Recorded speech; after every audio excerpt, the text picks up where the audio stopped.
বিষ্ণু ঈসা ইসলামের একজন খাদেম ছিল, আপনারা তার নাম জানেন? কি নাম? সবাই বলেন আনাস। আওয়াজ করে বলেন, বিষ্ণু নবীর খাদেমের নাম। নামটা কেমন লাগে? ভালো লাগে? ছেলে হইলে রাখবেন তো? রাখবেন?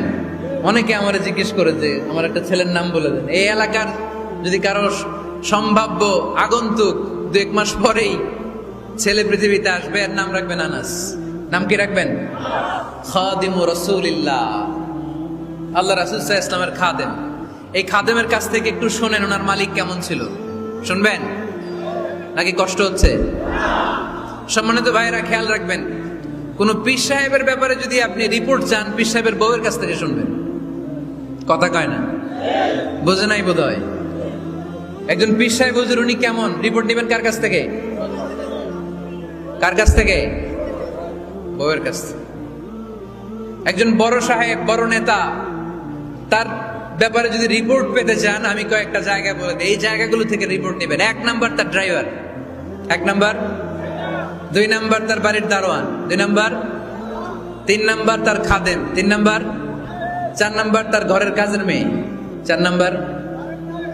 এদের কাছ থেকে আসল রিপোর্ট পাওয়া যায়, ঠিক কিনা? এবার বিশ্বনবীর ব্যাপারে বিশ্বনবীর খাদেম কি বলে শুনবেন? বুঝে নাই বোধ হয়। বিশ্বনবীর ব্যাপারে বিশ্বনবীর খাদেম কি কমেন্টস করছে শুনতে চান? খাদেমের নাম আরো জোরে বলতে হবে। আনাস রাদিয়াল্লাহু তাআলা, আনাস রাদিয়াল্লাহু তাআলা আনহু বলেন, বিশ্বনবী যখন মক্কা থেকে মদিনায় হিজরত করে আসলেন, মদিনার অলিতে গলিতে আনন্দের বন্যা বয়ে গেল। তলা আল বাদরু আলাইনা বলে সবাই বিশ্বনবীকে বরণ করে নিল, সবাই বিশ্বনবীর সাথে দেখা করতে আসলো।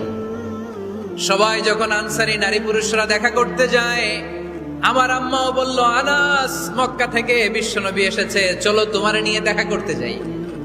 আনাসের মা আনাস রাদিয়াল্লাহু তাআলা আনহু তখন খুব ছোট্ট, তিনি যে দেখে মানুষের ভিড়ে আনাসকে নিয়ে সামনে যাওয়া যায় না। আর তিনি দেখলেন মদিনার অলিতে গলিতে মানুষের ভিড়, আনসারী, আবাল বৃদ্ধ বনিতা, নারী পুরুষ সবাই বিশ্বনবীর সাথে দেখা করছে। আর যারাই দেখা করছে হাতে কোনো না কোনো হাদিয়া নিয়ে বিশ্বনবীর সাথে দেখা করতেছে। সুবহানাল্লাহ কইবেন না? আনসারী যত সাহাবারা বিশ্বনবীর সাথে দেখা করতে এসেছে, কি নিয়ে আসছে? কথা কয় না? তাহাদাও তাহাব্বু, হাদিয়া দাও, একে অপরকে হাদিয়া দাও। তোমাদের মধ্যে ভালোবাসার বন্ধনকে বাড়িয়ে দিবে কে? আনাসের মা বললেন, আমি মানুষ ধাক্কাতে ধাক্কাতে বিশ্বনবীর সামনে পর্যন্ত গেলাম, যে দেখি সবাই বিশ্বনবীর হাদিয়া দেয়। আমি বিশ্বনবীর সামনে যে কাঁদো কাঁদো সরে বললাম, ইয়া রাসূলুল্লাহ, ইয়া হাবিবাল্লাহ, লাম ইউবকি রাজুলুন ওয়ালা ইমরাআতুন মিনাল আনসার ইল্লা ক্বাদ আতহাফাকা বিতুহফা। ও নবী, আমি দেখতে পেয়েছি আনসারী এমন কোন নারী নাই, এমন কোন পুরুষ নাই যে আপনাকে আপনার হাতে কোনো না কোনো হাদিয়া দেয় নাই। ওয়া ইন্নী লা আকদিরু আলা যালিকা মা উতহিফুকা বি। কিন্তু ইয়া রাসূলুল্লাহ, ইয়া হাবিবাল্লাহ, আমার কাছে তো কোনো টাকা নাই, আমার কাছে কোনো পয়সা নাই, আমার ঘরে এমন কোনো জিনিস নাই যেই জিনিসটা আমি আপনারে হাদিয়া দেব, ইল্লা ইবনি হাদা, আমার এই নার ছেড়া ধন কলিজার টুকরা সন্তান আনাস ছাড়া। ও আখিরি জামানার পয়গম্বর, আমি আমার কলিজার টুকরা আনাসকে আপনারে হাদিয়া দিয়ে দিলাম। ইয়া রাসূলুল্লাহ, মদিনার আনসারী এমন কোন নারী পুরুষ কেউ তো বাকি নাই যে আপনাকে হাদিয়া দেয় নাই, সবাই তো হাদিয়া দিল, কিন্তু আমি তো হাদিয়া দেওয়ার মতো আমার কাছে কিছু নাই। আনাস রাদিয়াল্লাহু তাআলা আনহুর মা বললেন, ইয়া রাসূলুল্লাহ, আনসারী এমন কোন নারী নাই, এমন কোন পুরুষ নাই যে আপনারে হাদিয়া দেয় নাই, কিন্তু আমার তো হাদিয়া দেওয়ার মতো কিছু নাই আমার এই কলিজার টুকরা আনাস ছাড়া। কি আর আমি করব, আমার কলিজার টুকরা আনাসকে আমি আপনার দরবারে হাদিয়া দিয়ে দিলাম। ইয়া রাসূলুল্লাহ, আমার ছেলেটারই আপনারে হাদিয়া দিলাম। খুদ হাদা ইয়াখদুমু কামা বাদা লাক, আপনার যেই কাজ লাগবে, যেই খেদমতের প্রয়োজন, আপনার এই খেদমত করবে। ও নবী, আমি জানি আনাস আপনার বেশি খেদমত করতে পারবে না, আনাস আপনার মেসওয়াক এনে দিবে, অজুর পানি এনে দিবে, জুব্বা লাগলে জুব্বাটা এনে দিবে, ছোটখাটো কাজ করে আপনারে সাহায্য করবে। আমার কলিজার টুকরা সন্তানকে চিরকালের জন্য আমি আপনারে হাদিয়া দিয়ে দিলাম। আনাস রাদিয়াল্লাহু তাআলা আনহু বর্ণনা করছেন, আমি দাঁড়িয়ে দাঁড়িয়ে শুনছি আমার আম্মা বলছে আমি নাকি বিশ্বনবীর জন্য হাদিয়া। সুবহানাল্লাহ পড়েন। এবার খেদমত শুরু করলো সাইয়েদনা আনাস। ছোট্ট মানুষ কি আর করবে, কতটুকু খেদমত আর করতে পারবে? বিশ্বনবীর মেসওয়াকটা এনে দেয়। সুবহানাল্লাহ পড়েন। বিশ্বনবীর আতরের শিশিটা এনে দেয়, বিশ্বনবীর জাইতুনের তেলের বোতলটা আগিয়ে দেয়, বিশ্বনবীর জামাটা প্রয়োজনে বিশ্বনবীর হাতে এনে দেয়। সাইয়েদনা আনাস বলেন, আমি 1 বছর নয়, 2 বছর নয়, 5 বছর নয়, 7 বছর নয়, 10 বছর বিশ্বনবীর খেদমত করেছি। ফামা দরাবানি, 10 বছরে একদিনও তিনি আমারে মারে নাই। সুবহানাল্লাহ। একদিন আমার গায়ে হাত তোলে নাই। হাত তোলা তো দূরের কথা, ওয়ালা সাব্বানি, কোনোদিন গালি দেয় নাই। ওয়ালা আবাসা আলা ওয়াজহি, কখনো বিরক্তি সরে ভ্রু কুচকে আমার দিকে বিশ্বনবী কোনোদিন তাকায় নাই। সুবহানাল্লাহ পড়ে। কোনোদিন আমার গায়ে হাত তোলে নাই। আরে হাত তোলা তো দূরের কথা, আমাকে ধমকি পর্যন্ত দেয় নাই। ধমকি দেয়া তো দূরের কথা, আমরা অনেক সময় বিরক্ত হয়ে ভ্রু কুচকাই না। এরকম বিরক্তি হইলে আমরা কারোর প্রতি বিরক্ত হলে কি হয়? কপাল ভ্রু কুচকে ওঠে, ঠিক কিনা? সাইয়েদনা আনাস বললেন কোনোদিন মারে নাই। খাদেম বলতেছে, খাদেম, বড় সাহেবের রিপোর্ট কার থেকে নিতে হয়? হয় খাদেম, নয় দারোয়ান, নয় ঘরের কাজের মেয়ে, তা না হলে ড্রাইভার।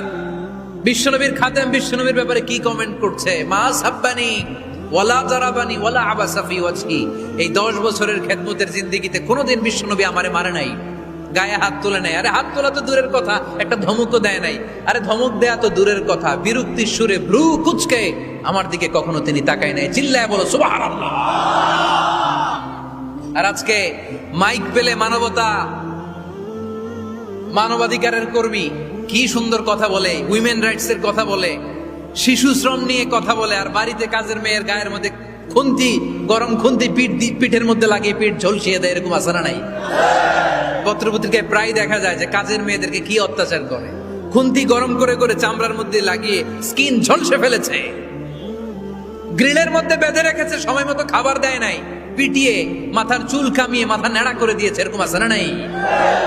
এরা মানবাধিকারের ঠিকাদার, এরা মানবাধিকারের কথা বলে। আর বিশ্বনবী সাল্লাল্লাহু আলাইহি ইসলামের খাদেম বিশ্বনবীর ব্যাপারে বলেছে কোনোদিন মাইর তো দূরের কথা, হাত তোলা তো দূরের কথা, আরে ধমক দেয়া তো দূরের কথা, বিরক্তির চেহারা নিয়েও কোনোদিন বিশ্বনবী আমার দিকে তাকায় নাই। চিল্লায় পড়েন সুবহানাল্লাহ। বিশ্বনবী একবার সাইয়েদনা আনাস রাদিয়াল্লাহু তাআলা আনহুকে একটা ছোট্ট জিনিস আনতে পাঠালেন।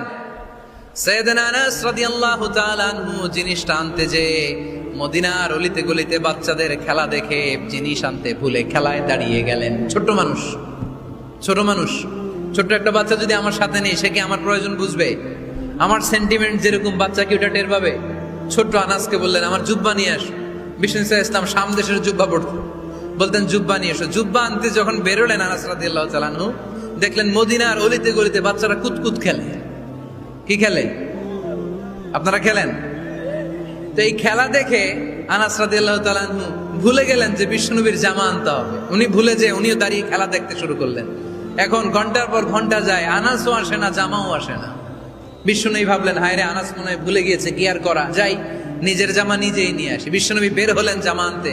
বের হয়েই দেখে মদিনার গলিতে বাচ্চারা খেলতেছে, ওইদিকে আনাস রাদিয়াল্লাহু আনহু দাঁড়ানো। বিষ্ণু ইসলাম কিছু বললেন না, যে উনিও আনাস রাদিয়াল্লাহু তাআলা আনহুর পাশে দাঁড়িয়ে খেলা দেখতে আরম্ভ করলেন। সুবহানাল্লাহ পড়বেন না? সাইয়েদনা আনাস খেলা দেখতে দেখতে হঠাৎ বিশ্বনবীর দিকে চোখ পড়ে গেছে। বিশ্বনবীর চোখের দেখে যখন সাইয়েদনা আনাস রাদিয়াল্লাহু তাআলা আনহুর চোখ পড়ে গেছে, সাইয়েদনা আনাস বলে আমার কলিজাটা এখান থেকে এই দিকে চলে আসছে। ভয়ে। কিসে? ভয়ে। উনি বললেন আমার গলা শুকিয়ে যেতে আরম্ভ করলো, কাঁপতে লাগলাম। হায় হায়, এখন আমার মনে পড়ছে বিশ্বনবীর জামা আনতে পাঠাইছিল, ভুলে গেছে খেলার আবেশে পড়ে। উনি বললেন বিশ্বনবী আমারে ধমক দেন নাই, আমার গায়ে হাত তোলেন নাই, জামা আনতে পাঠাইছি, এখানে খেলা দেখতেছো এটাও বলেন নাই, বিরক্তিও প্রকাশ করেন নাই। বিশ্বনবী শুধু একটা হাসি দিয়েছেন, স্মাইল। কি দিয়েছেন? একটা মুচকি হাসি দিয়েছেন। কি হাসি? সাইয়েদনা আনাস বলে, ওই যে ওই দিনের বিশ্বনবীর মুচকি হাসির শাসন, মরার আগের দিন পর্যন্ত আমি আনাসকে সোজা রাস্তায় রেখেছি, আর ডানে বায়ে নেয়নি। শাসন করতে জানলে লাঠি লাগে না, শাসন করতে জানলে ধমক লাগে না, শাসন করতে জানলে পিট্টি দেয়া লাগে না। মুচকি হাসি দিয়েও শাসন করা যায় কি যায় না? সাইয়েদনা আনাস বলেন, কোনোদিন মারে নাই, কোনোদিন ধমক দেয় নাই, সব সময় আমাকে আদর করেছে। চিল্লায় পড়েন সুবহানাল্লাহ।